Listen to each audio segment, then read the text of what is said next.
Captain Marvel is the 21st installment of the MCU. It was directed by Boden and Ryan Fleck. This is their first big budget film. There was a lot of speculation, a lot of excitement prior to this movie. Now, in the next couple of minutes, we're going to decide, or we're going to review it to see if this is actually a good film within the MCU and if it's really worth the watch. So stay tuned, stay with me, and we will go through every single detail. Did good.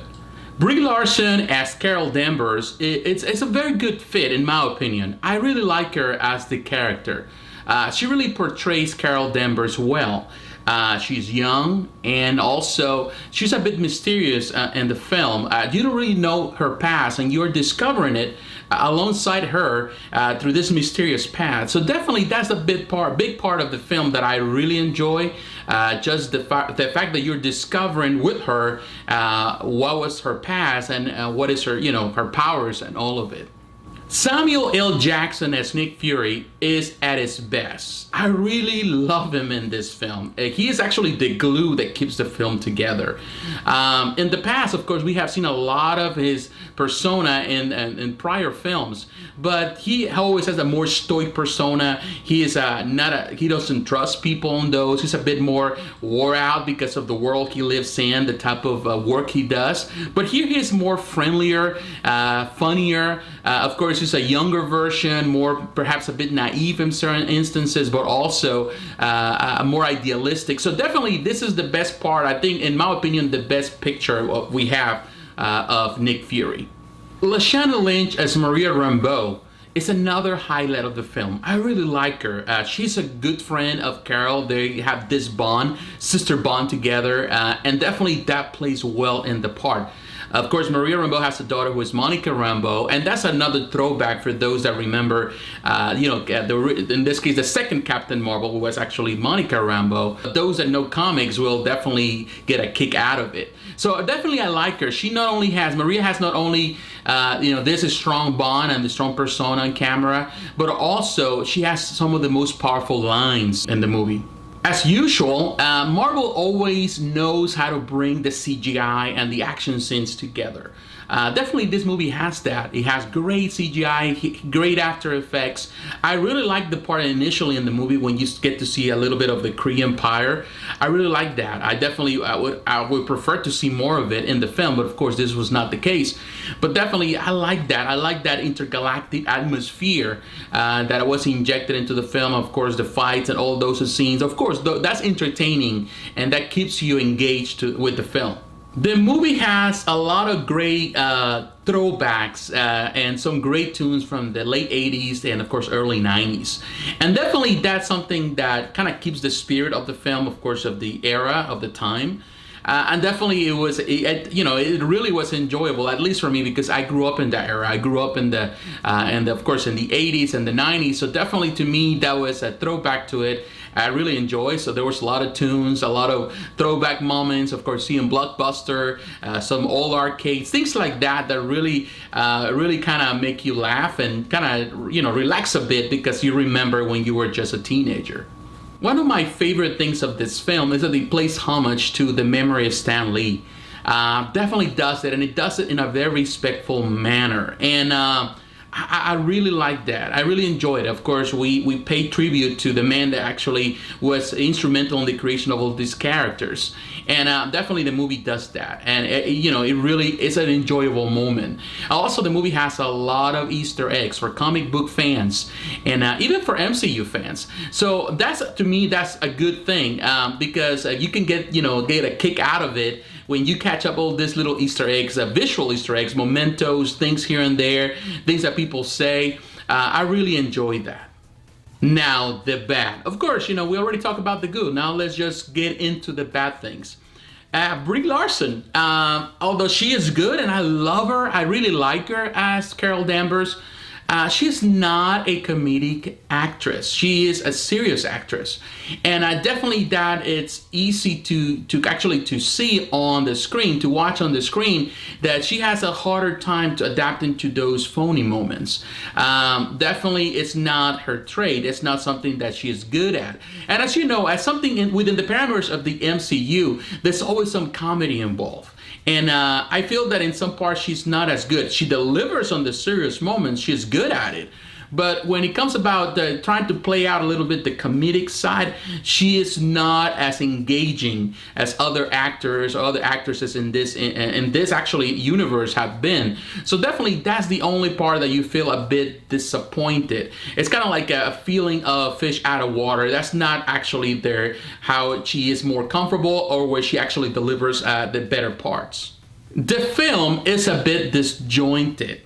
And that's not necessarily the problem with the story or with the acting. It has to do more with the way the movie was put together and the way the story is told, from the perspective is told.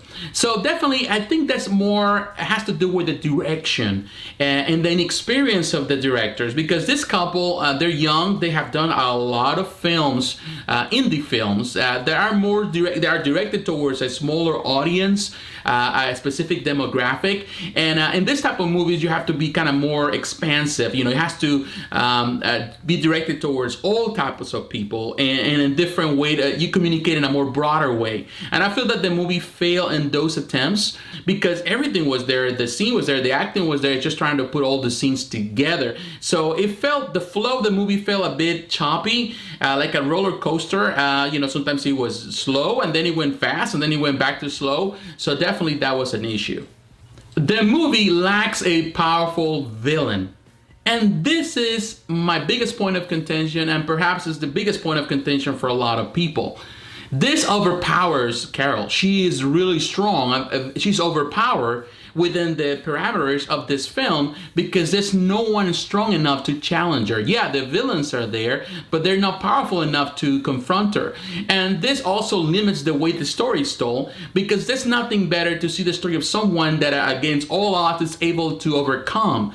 And she's overcoming, yes, in the film, but she's overcoming herself. She's not overcoming anybody else, or there's no challenge to her.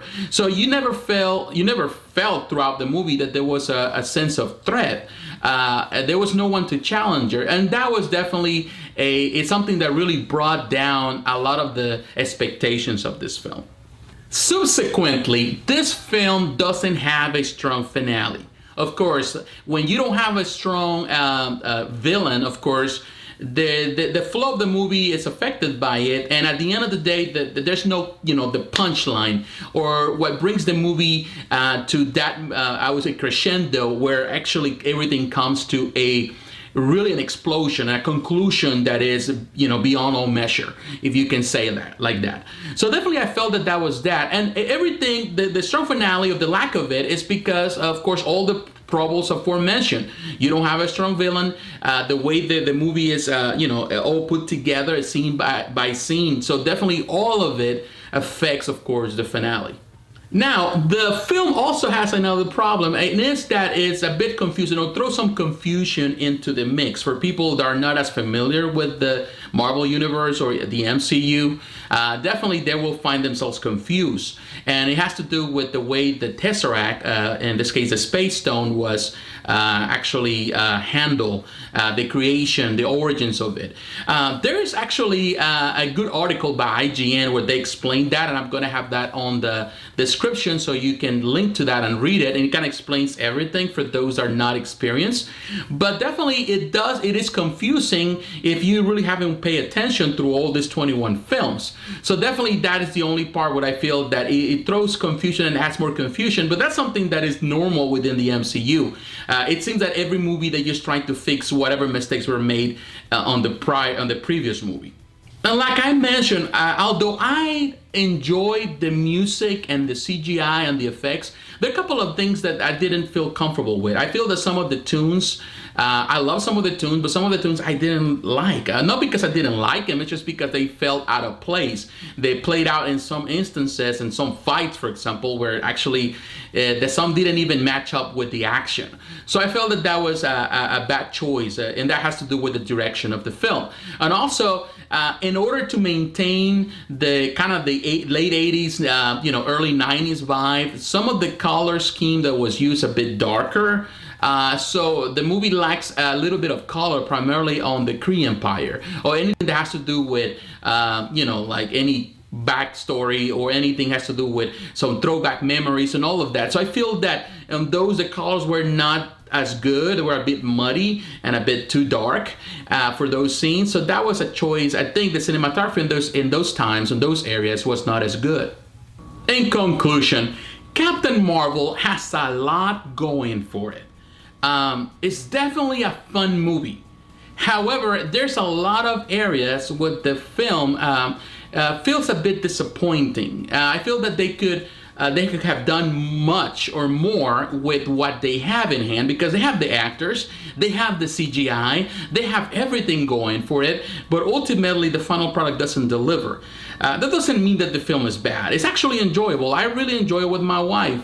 It has a lot of great lessons for families, had great lessons for young girls, for young boys, for the family in general. It definitely is good for that. It has lessons about no matter the situation, you can always stand up and you can prove yourself, regardless of whatever around you tells you otherwise. You can always prove yourself. You can always show strength because you're strong regardless of what people think. So I think that this was the main lesson of this film that I really enjoy the most, and I feel that the kids will learn more from it than even the adults. So definitely that's a good thing for this film.